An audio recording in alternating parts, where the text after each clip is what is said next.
My plan of covering Touhou Fan games every month is going very well, but let me tell you about a game I spent an entire weekend playing.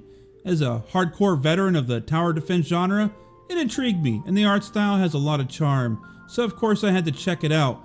It's definitely not the first RTS or even the first tower defense game carrying the Touhou brand, but this one really hooked me.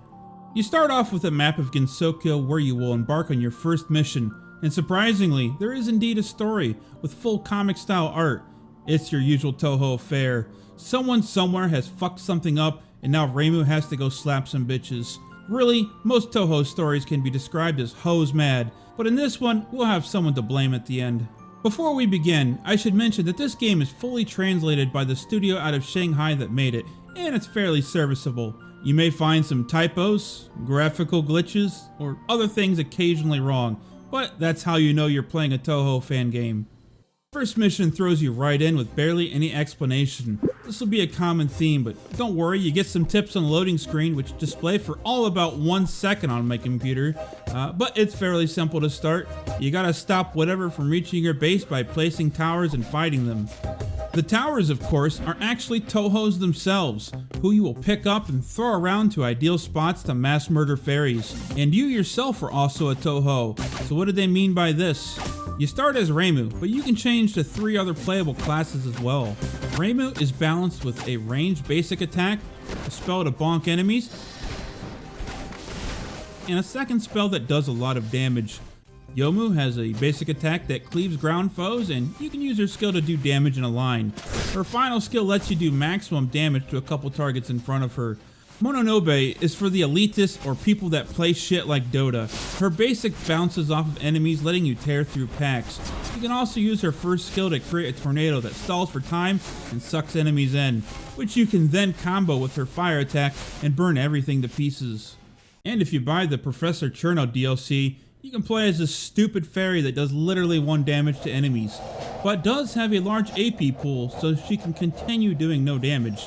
Her spells are good at freezing targets and stalling for time. But let's pick a likely scenario where one runner escapes your defenses and is running towards your base. If you're playing as anyone but the Baka, you can fix this. If you're playing Cherno, your towers come in multiple flavors: Danmaku, Spell, Summoner, and Special. You're going to need to use a good mix of them to complete most levels. Eventually, you'll be able to bring up 8 Touhous of your choice to place.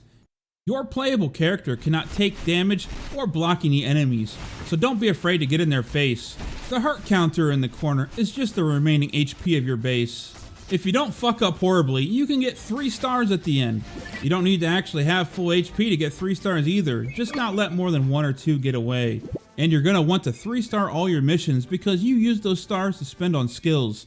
You won't have a lot to spend early on, so you can build it how you want and reset anytime you want to try something different. The tree basically can be summarized as summoners, spell towers, Danmaku towers, and just making your life easier. The more skills you unlock, the easier the game gets, and most of the skill descriptions are easy to understand, but let me do you a solid and explain this one.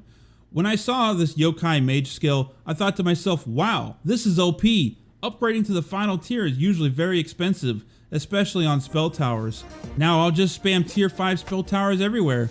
Turns out, what they actually meant is you get 1 free tier 5 upgrade per game.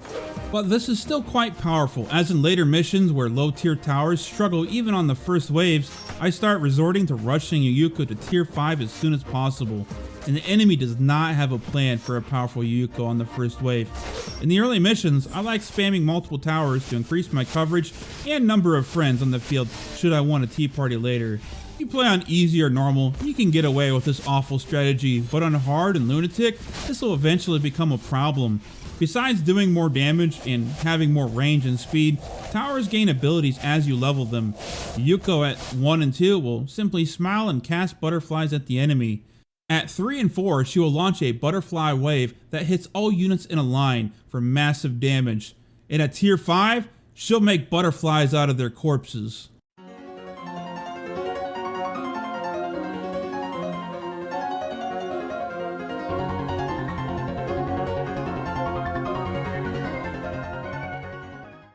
Ren uses chain lightning, level her and you'll summon Chen. Nitori shoots fast, level her and she gains a knockback effect. Yuka grows sunflowers, and if you level her, she'll grow even more sunflowers. What do the flowers do, you ask? They give us resources, but also act as mini turrets that attack and trap enemies. The game starts throwing some gimmicks your way where you can use bombs to blow up rock terrain so you can place towers there, or keys that you can use to unlock chests, or areas to place things. The missions themselves also start having a few gimmicks of their own, where the tooltips for such aren't always helpful. Increase the physical armor of what? Can destroy obstacles, deal with what? Alright, here's the deal. The red crystals on this level increase the armor of enemies when they are nearby, which is most of this map. We could counter this by placing all spellcasters, but then we have damage problems, and by this point you might not have enough spell Touhous to clear it. Danmaku characters are great at blasting shit and or doing a lot of single target damage. That's where these magic springs come in. There's several of them spread throughout the campaign. It's usually one that will increase your damage, attack speed, or attack range, but in this case, it swaps your damage type, meaning we can place physical damage units to do magic damage where we need it. You see, until now, I've managed to stall every mission by simply using Alice and summoning her dolls to fight enemies as they come. The only thing that can take damage or block enemies are summoned units, so if you sprinkle enough Alice dolls or chibi zombies, you can really halt the enemy's progress. But now is where you start encountering mini bosses and little shits like Flan who will quickly tear through any summons you have and run away giggling. Not on my watch, Flan. One thing that some people might not like are the size of the levels. The levels continue to get bigger and grow in complexity, having multiple entrances and exits, and even when fully zoomed out, requires a bit of walking to see it all. Or hell, I mean, you could even zoom all the way in and jump around the terrain. I don't care. Another mechanic that is vital to learn on the later levels is that at any point you can pick up your towers and move them somewhere else at no cost. Something I really didn't do that much of early on. In some other tower defense games, once you place a tower, it's there for good, or removing it will cost money, and it's really only something you do if you have way too much money anyway.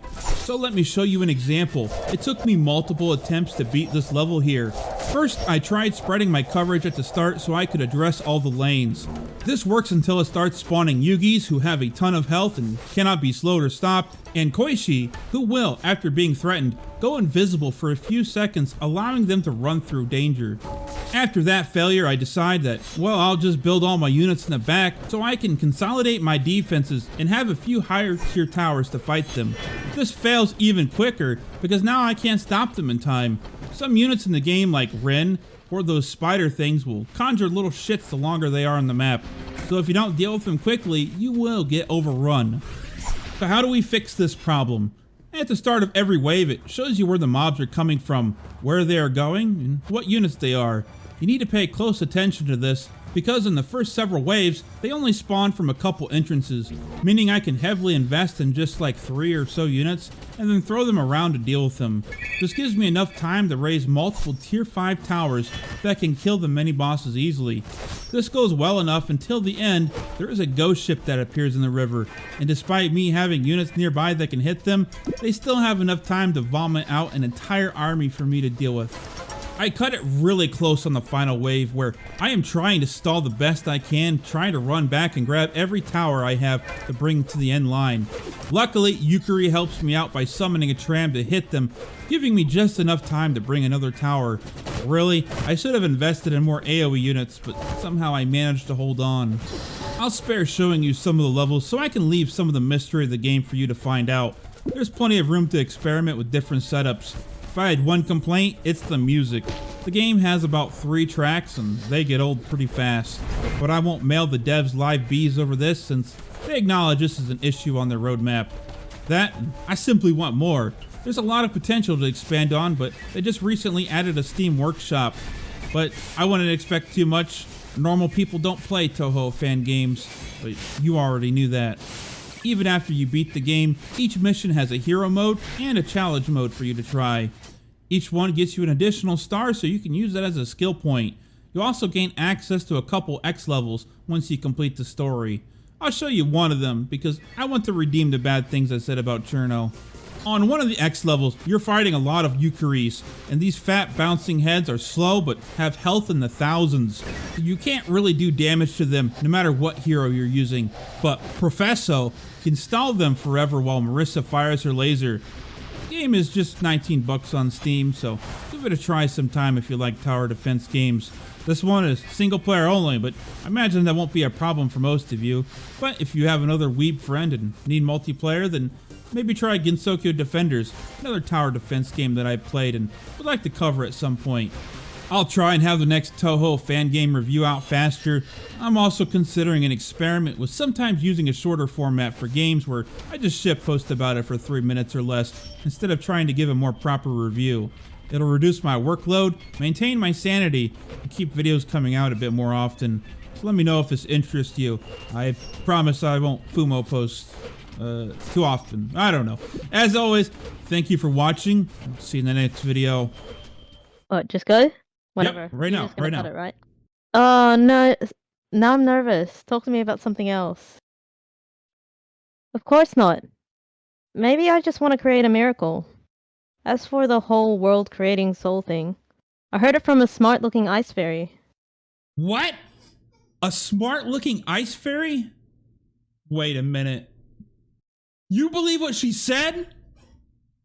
What's wrong with that?